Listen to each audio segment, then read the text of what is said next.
Thank you so much, Joanna, for your introduction, and thank you very much for coming on this bitterly cold day. Before I became familiar with the scholarly work on post-conflict reconstruction, I was reading accounts by survivors of extreme acts of violence in Rwanda or in the Balkans in the 1990s, for example, or in Gaza, which is subjected to brutal military attacks every few years. The discordance between these accounts and the discourse of transitional justice has always troubled me. At no time was this more evident than in 2007, when I participated in a series of workshops at the International Center for Transitional Justice, held in a posh estate in New York City, and in the same year, a human rights conference on genocide in Montreal. These sleek events were stark contrasts to the realities of violent conflict and its aftermath. While I think there's always a divide between theory and practice, the discordance I'm drawing attention to has more to do with the associated divide between law and politics.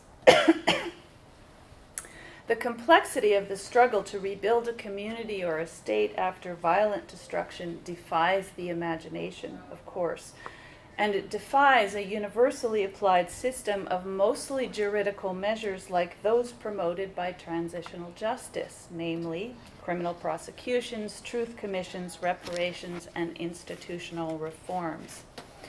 It's now obvious that dealing with past atrocity is a global industry, and that transitional justice, despite persistent discussion of its limitations, is the preferred organizing paradigm.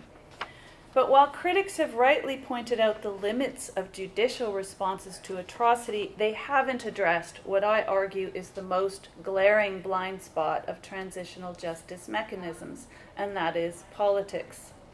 By this, I don't mean governance, but politics as the habits communities must cultivate in order to live together as neighbors and as former or potential enemies, including practices of dialogue, negotiation, and public engagement or action. I wish to address this blind spot, inspired by the robust sense of politics we find in Hannah Arendt and Etienne Balibar, among others, although I'm only going to refer in this paper to Arendt. Bosnia is of particular interest in a discussion of what I'm calling the poverty of politics. Since 2 decades after the war, we find a notoriously corrupt political caste that has failed to address high rates of unemployment, very little social protection, and economic decay. This has caused widespread discontent, and just last winter, a popular revolt erupted that many viewed as a promising awakening of civil society politics in a region with a sparse history of such engagement. So first, the problem with paradigms. Critics of transitional justice have long complained of its limitations, and I won't go through all of these. I'm assuming they're familiar to some of you, if not all of you. These have been noted most recently by Paul Grady and Simon Robbins, who argue that the transitional justice industry of praxis, as they call it, supported by NGOs and Western donors, has been disappointing in its performance and impact, treating symptoms rather than the causes of conflict. The problems originate in the assumption of a liberal, normative model of peace, Grady and Robbins argue, a model tied to neoliberal economics and globalization that stresses rule of law and institutions and neglects the context-specific and empirical facts of any particular legacy of violence. So as a result, the very victims transitional justice measures are meant to assist are reduced to abstract, passive subjects with little say in the rebuilding process initiated for their benefit. This is a critique with wider implications for human rights in general, and has been made by many in response to the operation of the ICC and other tribunals like the ICTY or the ICTR, truth commissions, and reparations policies. For example, in a recent discussion in Open Democracy, we find harsh criticisms reiterated against an international justice system with a budget of $100 million per year that has only concluded one case out of 21 in 10 years, and that is evidently subject to the politics of the UN Security Council. Of course, transitional justice is not reducible to the operations of the ICC, but critics point to the failures or limitations of other TJ methods or approaches generated in no small part by a system of externally imposed projects that cater to funding agencies rather than survivors of violence.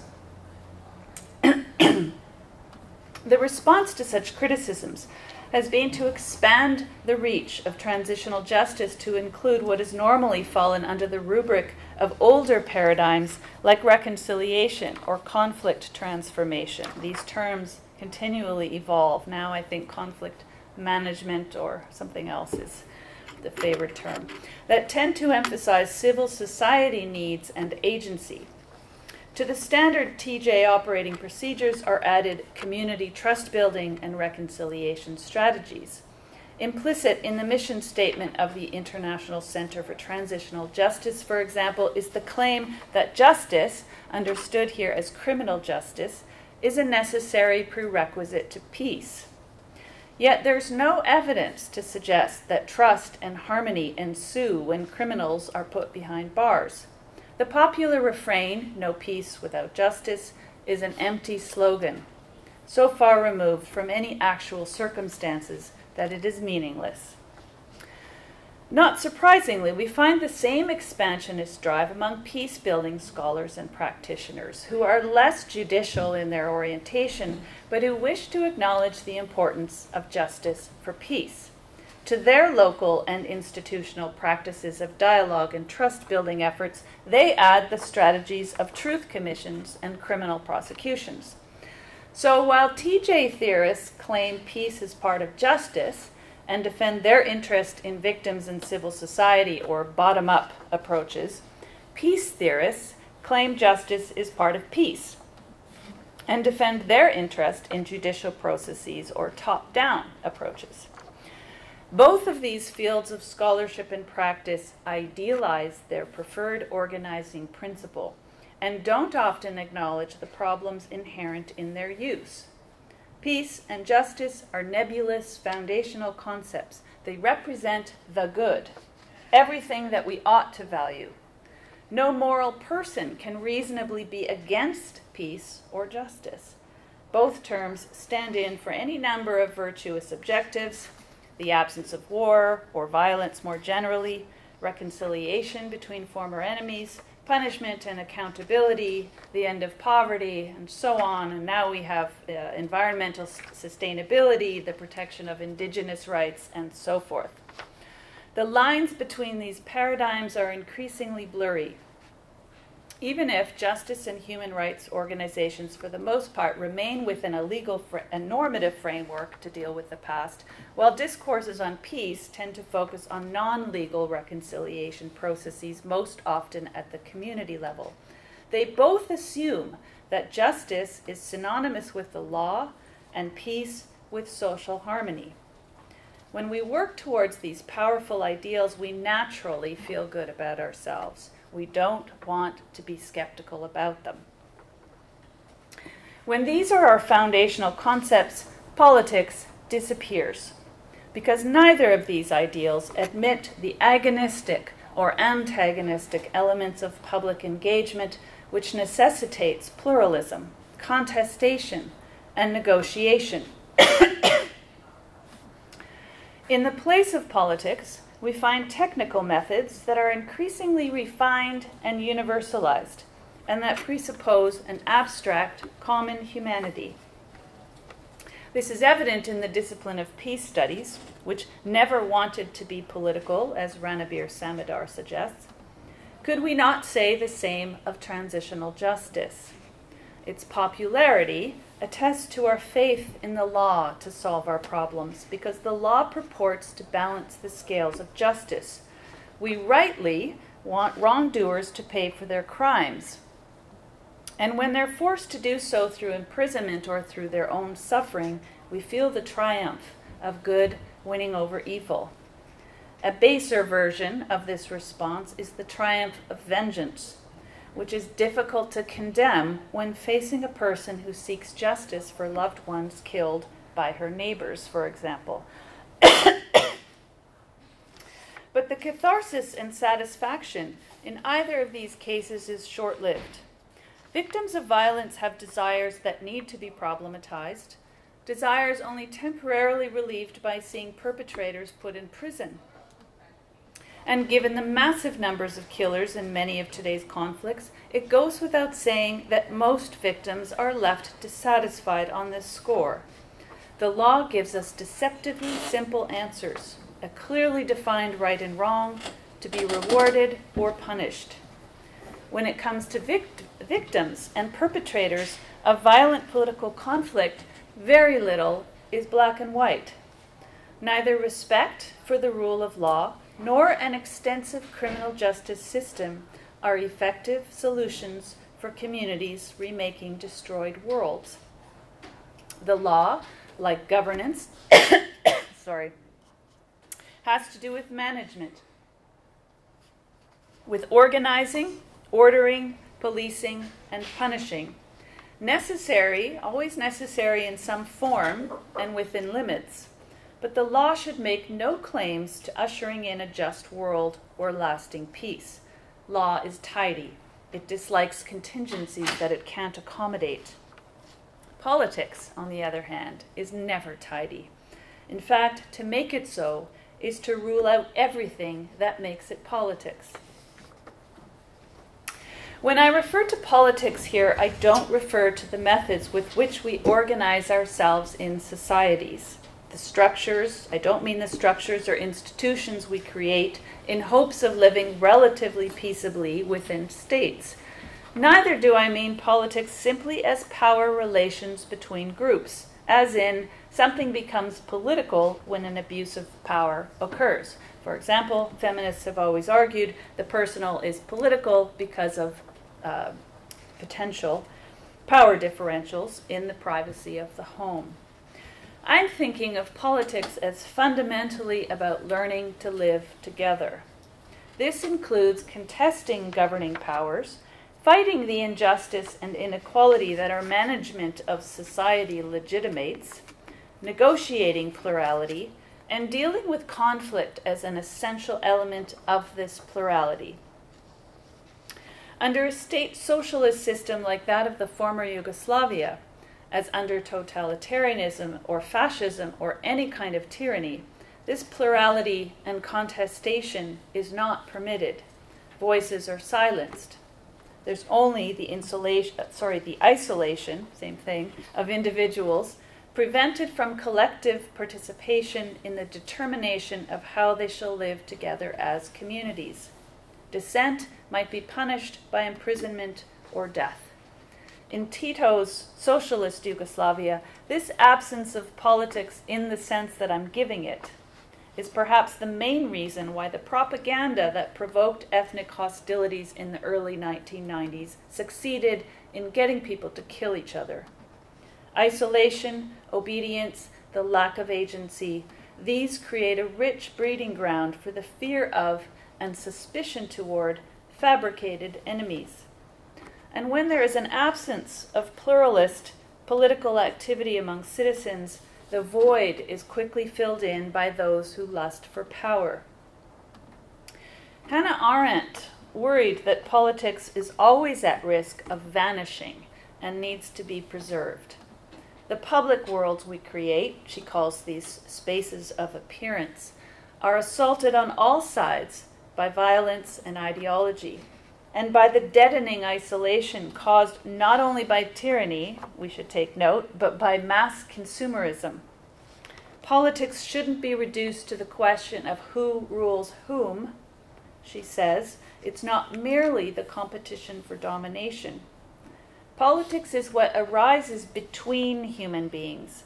It is established as relationships that arise in a public or common space, an experience of what she calls sheer human togetherness.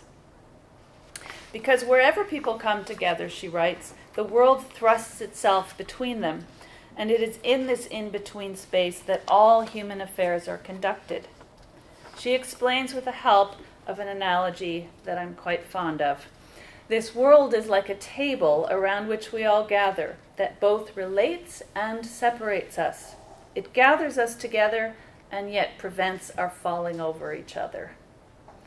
It's not necessarily a harmonious world. In fact, the plurality of this in-between space means that there is always a risk of violent conflict, because disagreements can dissolve into displays of aggression more easily than they can give rise to negotiation and compromise. The risk of violence that human conflict always engenders is what our liberal ideals of peace and justice can't face.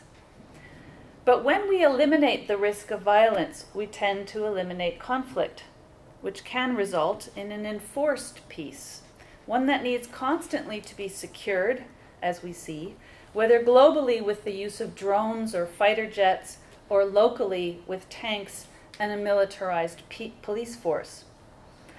If politics is what happens when everyone gathers around a table, it means we must have discussions even with those who want to do us harm. This is an extraordinary challenge because it might require living with your enemies. And how do we do that except by finding the friend in the enemy, or at the very minimum, by learning how to coexist with a modicum of civility?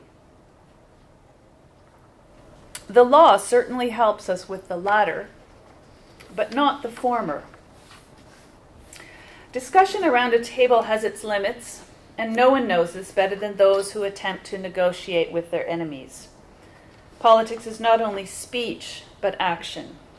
To act in its most general sense, Arendt writes, means to take an initiative, to begin, to set something in motion. Action is meaningful only to the extent that it occurs in a context of plurality rather than in isolation from others. We appear in public when we act together. We don't act alone in this political sense. Like speech, action occurs between individual human beings.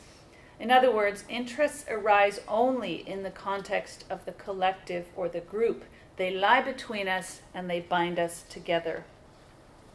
This is the web of human relationships, the space between us, like the table around which we sit, separate yet together. And if this togetherness is lost, if people are only for or against others, Arendt warns, speech and action will reveal nothing. Going to war is not action then, in this sense. Neither is a mere show of solidarity with those who struggle, who are like-minded and drawn together by an experience of mutual suffering. Action requires human solidarity across the lines drawn around ideological camps. We move across these enemy lines to search for the ally or the friend on the other side. Pluralism demands not only that we take into account other perspectives, but that we observe ourselves from the other's point of view. Arendt refers a number of times to an unusual example of politics, the formulation of a different concept of the state, a council system, in which power is horizontally directed and provides an alternative to state sovereignty, global governance, and the ubiquitous war that provides their backdrop. Revolutions from the 18th century on have provided examples of such councils, from the small to the more complex, from neighborhood councils to workers and professional councils, groups that have spontaneously erupted wherever people live or work together. At the heart of such organizations is the need for participation. The councils say, we want to participate, we want to debate, we want to make our voices heard in public, and we want to have a possibility to determine the political course of our country. And this should sound familiar to us. This is what all of the recent protests in the last few years have been crying out. These would be communities of fate, in Etienne Balibar's sense, not gathering in the name of a particular identity or ideological commitment, but simply gathering because of the happenstance of proximity of individuals in any place or time whose needs arise out of this proximity. Violence is an easy substitute for for such political engagement, but so is an escape into programs and techniques that promise peace and justice. There is no substitute for the excruciating work of politics in the sense of public discussion and action, which means cultivating the habits that enable us to deal with conflict when it arises, because it always will, and with those who might want to do us harm. Just as violence perpetuates violence, politics, in the sense in which I'm using the term, perpetuates politics. Or to use a term Bolivar likes, civility perpetuates civility. This means that the conditions we need in order to build or rebuild a community destroyed by violence are the same conditions a community needs to prevent violence in the first place, namely pluralism, civic engagement, dialogue, dissent, the conditions that are required for political action and participation. Now, why Bosnia? And these comments are all too brief, as I'm sure you understand. What does this mean concretely if we are reflecting on post-war situations? The Bosnian political system, in terms of governance, is currently entrenched in the worst forms of nationalism, identity politics, elitism, and corruption. There appears to be universal disgust with politicians, and therefore a deep reluctance to speak of politics in any sense. Transitional justice processes are ongoing, evidenced by an enormous contingent of INGO and NGO practitioners and researchers, plus international human rights workers and government officials. But many complain that little progress has been made in changing attitudes about the ethnic identities so highly politicized by political leaders like Milosevic and so effective in inciting war. Longtime Croatian peace activist Goran Bozicevic complains of foreign idealists arriving with their ready-made solutions for reconciling former enemies. He uses the term projectization to define the phenomenon of grant-laden researchers arriving in Bosnia for a month or two to carry out a project and then quickly disappearing with their results. Steph Jansen criticizes the international demand for reconciliation, which he argues has not taken into account the particularities of the historical and political conditions in post-war Bosnia. A liberal model of reconciliation depoliticizes, Jansen complains. It moralizes encounters between people of different national identities, when before the war, these interactions were not virtuous acts of reconciliation at all, but simply a part of normal life. This is the problem with measures and techniques that don't develop spontaneously, that aren't initiated by those most invested in the process, but are imposed. They remain artificial and insincere, hardly the basis for transformative action. Others argue that Bosnians don't need truth commissions or reconciliation programs, but a repoliticization of their tragic experience.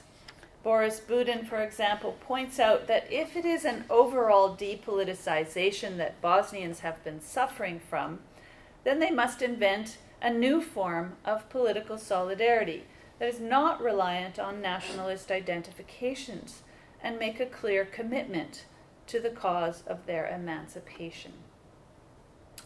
Last winter, there were hopeful signs of such a new form of political solidarity when a popular revolt broke out in several towns and cities across Bosnia to protest the dysfunctional state of social and political affairs in the country. Protests were started by workers in a town called Tuzla, which is interesting in itself because this is the town that fiercely resisted the ethno-nationalist fervor that fed the war and held out longer than anyone else. And the protests quickly spread elsewhere, turning destructive at times with the burning of some government buildings and an archives. But protesters also formed plenums, very like the councils Arendt invoked, that were praised as promising signs of real democratic change. After about 6 months, however, the momentum faltered. One commentator attributed the failure of the protests to achieve anything to the participants' unwillingness to engage politically or to involve a broader network of actors. The public discussion of these protests recalls those concerning the Occupy movement and other recent popular movements. Since this requires a much lengthier analysis, I am restricting myself here to two very brief points that I'll just mention. First, the fact that some of the protests were not aligned according to ethnic categories, despite the tendency of some observers to insist that they were, is significant, and I would say promising. Promising for future political engagement on the part of civil society. Second, as I've also suggested regarding Occupy, the expression of grievances is never enough if political transformation is the desired outcome. Action must follow discussion. We don't always hear about the action that follows popular movements, which is quite true of Occupy. But without more permanent associations of political actors working together, the voicing of grievance recedes into a historical narrative that ends with its telling. So to conclude, I'm not arguing that transitional justice mechanisms are unnecessary, but that they're very limited when it comes to rebuilding communities after war, and that their limitations are due in part to the attempt to articulate a global paradigm with a one-size-fits-all strategy or set of strategies for helping a population deal with an egregious past. And they are limited because they're based on faith in the magical properties of law. Certainly we need the law to maintain social order and to hold accountable those responsible for wrongdoing. We also need governing, but neither law nor governance will help us prevent conflict or create the conditions necessary for avoiding further responses to conflict. For this, we need politics. If violent conflict has political origins, it must have political solutions. But these solutions must arise out of the difficult, at times seemingly impossible, as in the case of Bosnia, work of discussion and action that crosses differences, even enemy lines. Reconciliation is not always necessary for a community of people to rebuild their lives. People who happen to live in proximity with one another, who may have at one time been responsible for terrible deeds under terrible circumstances. And neither is criminal justice. We don't live in a world where perfect justice or lasting peace is possible if, by these terms, we invoke pure ideals. But this hardly means we must suffer in silence, accept injustice and violence as inevitable. It is politics, the work of human relationships in communities large and small, with all their frictions and moments of solidarity, that helps us to leave the past behind and focus on the practical needs of the present as well as the relationships of the future. Thank you.